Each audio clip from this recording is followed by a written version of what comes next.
We are back breaking down one of your guys' dynasty football teams. Come on. Giving a little direction, maybe some moves that we might make, some trades we might look at, or maybe we're just going to tell you the team looks fantastical. If you guys want your team to be considered, join our Discord with the link in the description, okay? And there's a text channel that says Dynasty Team Grades. Make sure you send it in screenshots. And what we really try to look for is teams that we feel like we could really help.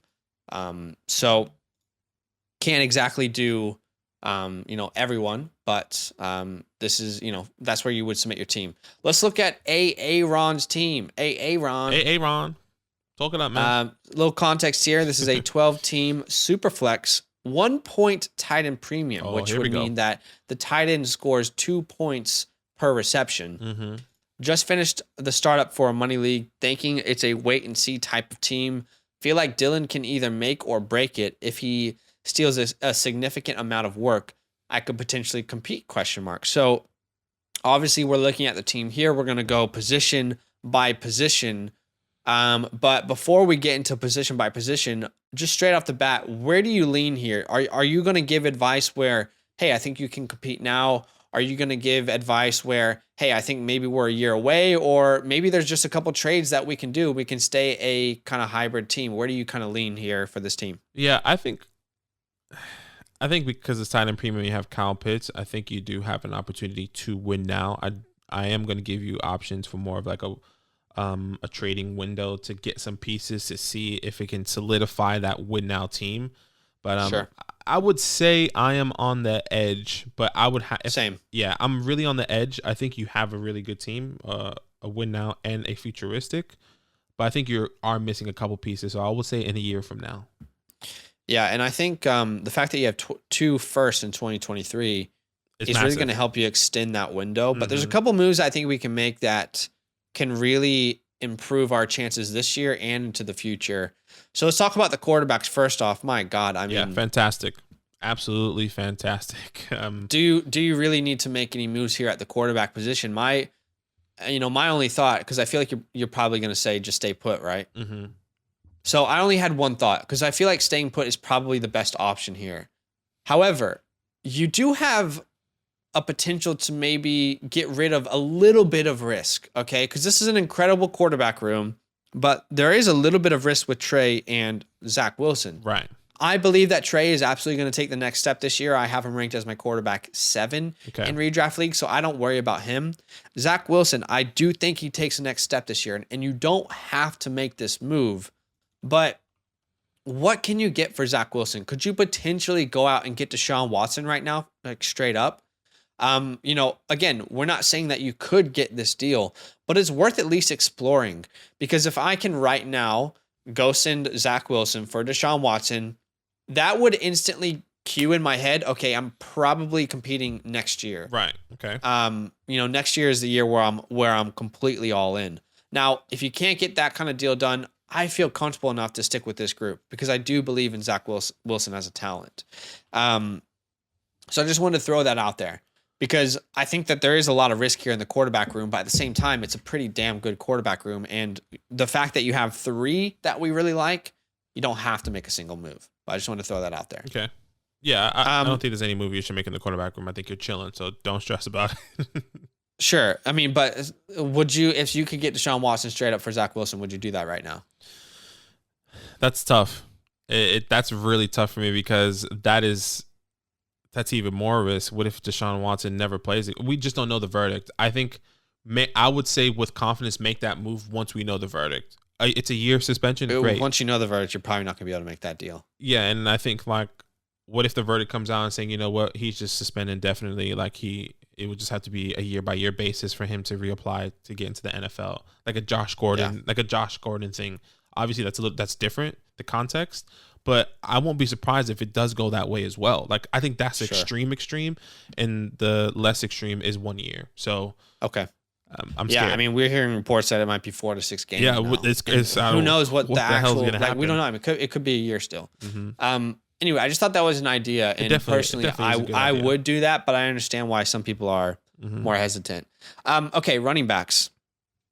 Etienne, I think, is beautiful there. AJ Dillon, I don't think there's I don't think he's in a good place to really sell high. But this is one of the reasons maybe we're hesitant is specifically the running back depth and the flex options that you have on this team. Do you kind of feel the same way as me here? Yeah, I definitely agree. And I think this is where it kind of it hurts your team. In my opinion, there's two places I think hurt your team, but this is definitely one of the places. Is this running back room?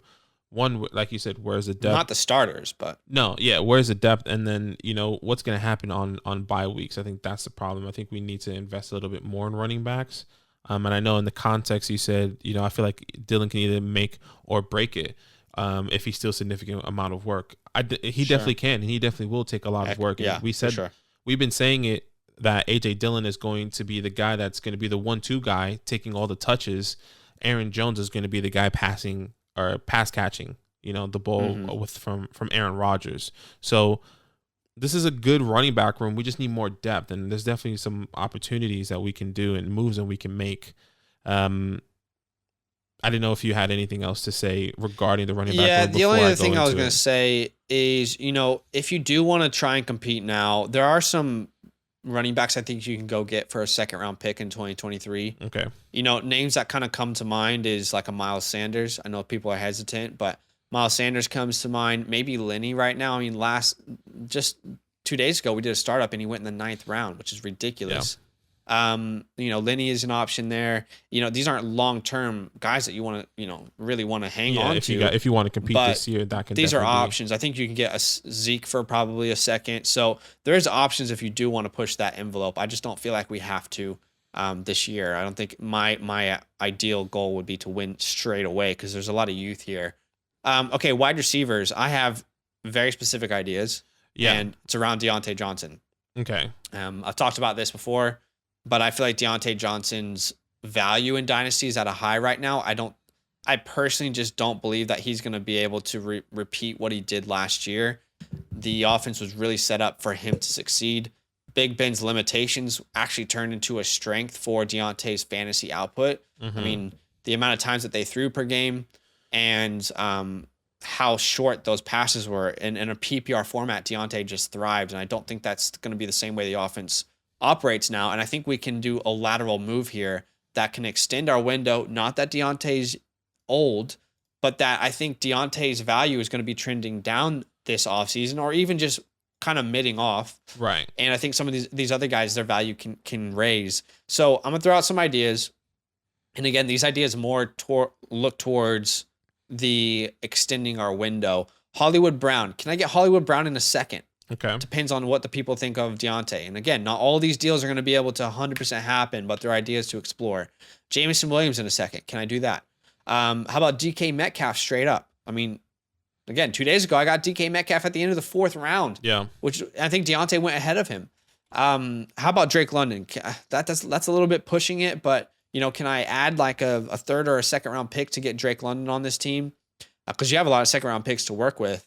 Can I get Rashad Bateman and a pick, maybe a 3rd round pick or a 2nd or something? So personally, I am very open to moving Deontay Johnson.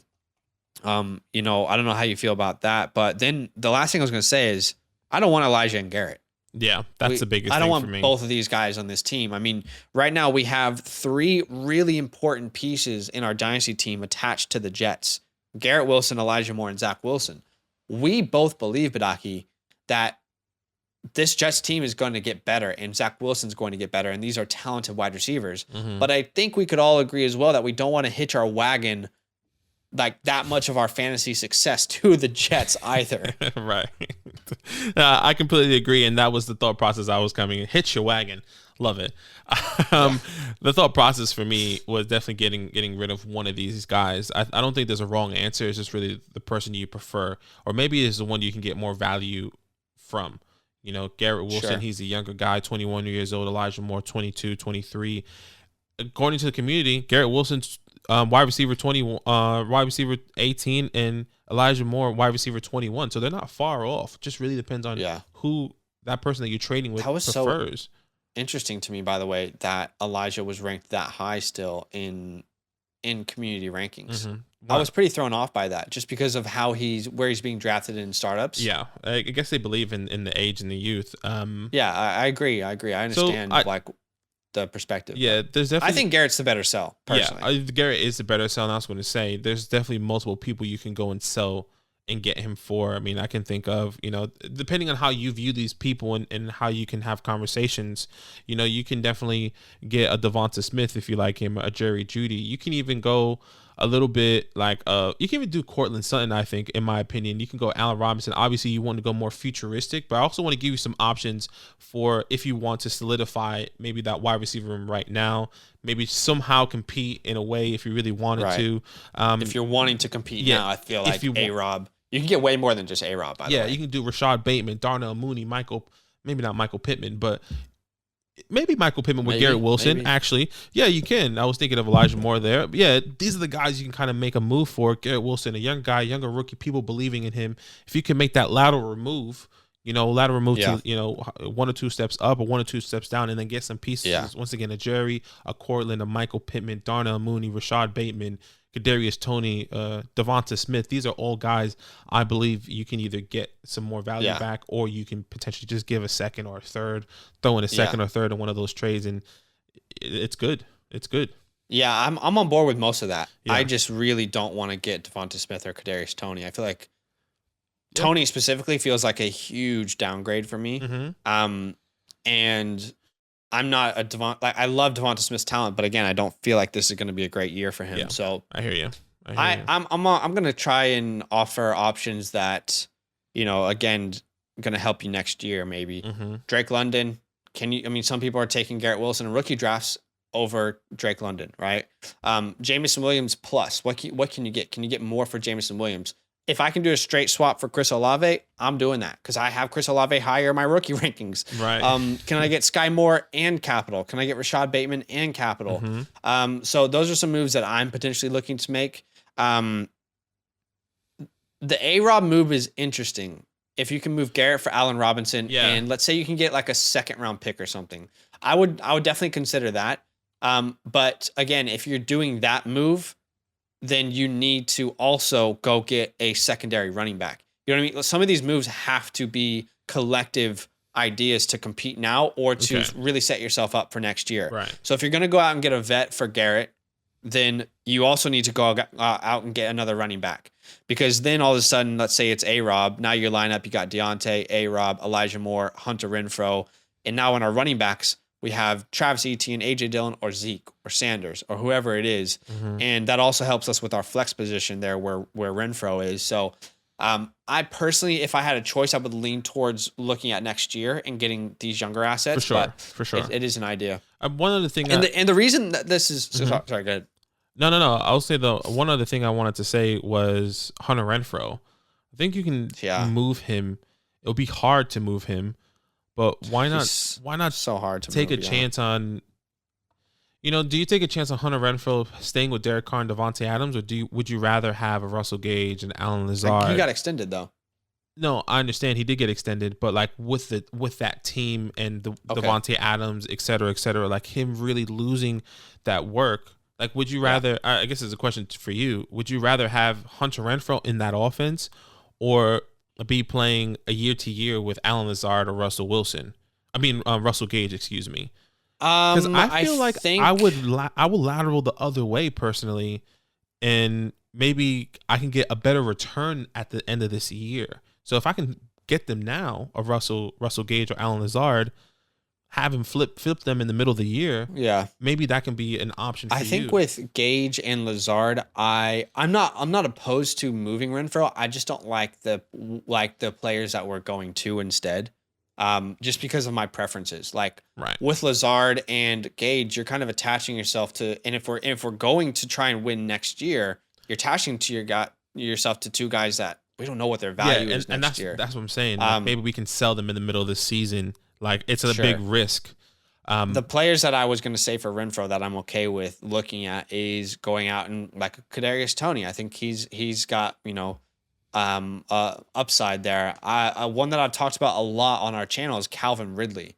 Can you go send Hunter Renfrow for Calvin Ridley because again, that's another player who's not helping you win this year if we're focusing on next year. And I think next year he's instantly going to be considered a top 24 wide receiver when he's back. So Ridley feels like an incredible trade option there for Renfrow. People are too high on Gabe Davis. What about Christian Kirk? Like, could you go get Christian Kirk? I don't know if anyone for Hunter Renfrow. There's a lot of people draft Hunter Renfrow way higher than we 100% believe he should be drafted. Specifically, and I think even if you take a shot in the dark on some of these other guys, like I'm thinking John Mechie, Alec Pierce, if you can get one of these guys, I don't mind that. David Bell, whatever the case may be. That's how I see it. That's how I see the trade going. I personally wouldn't trade away Kadarius Toney or Gabriel Davis for Hunter Renfrow. That's because you don't believe in Hunter Renfrow the way other people do. But there are people. Yeah, there are people out there that definitely believe in him for sure. And then tight end, obviously. I mean, you're set for so long. Tight end premium. The fact that you have a full point premium, 2 points per receptions for your tight end. That's why it's hard for us to really give specific ideas, because you really could win this year. It's just we don't think you will. But if Pitts breaks out the way we think he can, then who knows? But I like this team. I think you're set up really well, man. I think you've done the fact that you have this team and you still have a bunch of future draft capital is, I don't understand how. So this is a really good team for me. I gave this an A. This is an A team. Yeah, I gave this team a B+. A really good team. The running back depth should definitely come next year, wherever that is in the 23 first. A lot of good, tremendous talent in the running back room in the 23 class. So just sit and wait, see what you can do. Move Garrett Wilson or Elijah Moore, Deontay, and see what you can do. Make a lateral move. Yeah. All right. I hope that helps Aaron. And, maybe we'll be grading one of your guys' teams on the next series. So see you then. Yo, what's good? Thanks for watching. We got a lot more videos. A lot more. If you want more videos. Watch it. You can also subscribe. Right now. If you want to. You need to. And lastly, don't forget that you can sign up to support the show and get exclusive content by going to patreon.com/fantasylandfam.